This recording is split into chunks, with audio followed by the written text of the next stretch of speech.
देखी भैया, एगो लड़का से प्यार करतिया। वो लड़किया के कहीं शादी तय हो जाता। कुछ दिन बाद वो लड़की शादी के कार्ड लेके वो लड़का लगे पहुँचतिया। लड़का देखता तो बड़ी आँख में ओकरा आंसू आवता। कहता रे ई का कइलू, 10 साल के प्यार तू भुला गइलू आ दूसरा ठाई शादी करता। अभी देख के लड़का अपना अंदाज में लड़की से का कहता, सुने लोगन भैया।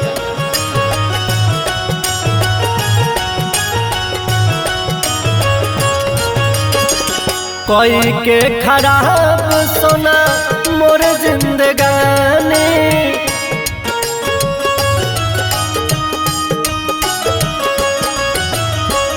कोई के खराब सोना मोर जिंदगानी। तू जाके मरद संगे काटतार चानी, तू जाके मरद संगे काटतार चानी। तोहरे कारण बर्बाद भइल बानी, तोहरे कारण बर्बाद भइल बानी। तुम जाके मरद संगे काटतार चानी, तू जाके मरद संगे काटतार चानी।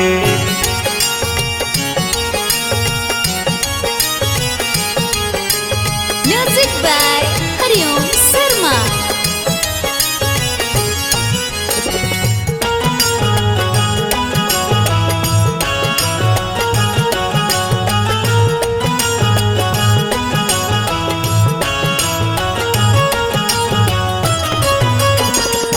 जिंदगी के अनमोल अपना तोहरे के मनानी।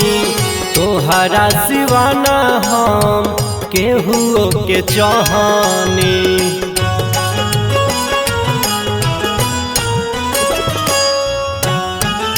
जिंदगी के अनमोल अपना तोहरे के मनानी।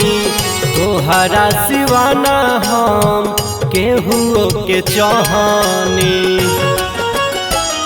तबो न बुझो तारू मोर परेशानी, तबो न बुझो तारू मोर परेशानी। तू जाके मरद संगे काटतार चानी, तू जाके मरद संगे काटतार चानी।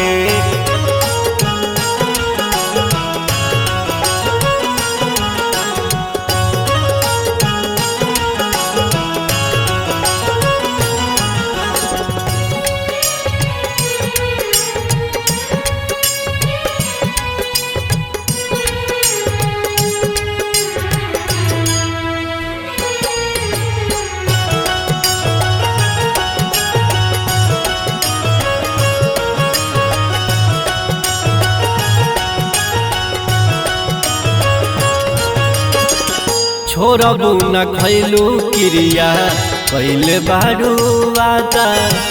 कैले विश्वास बोलू अपनों से ज्यादा।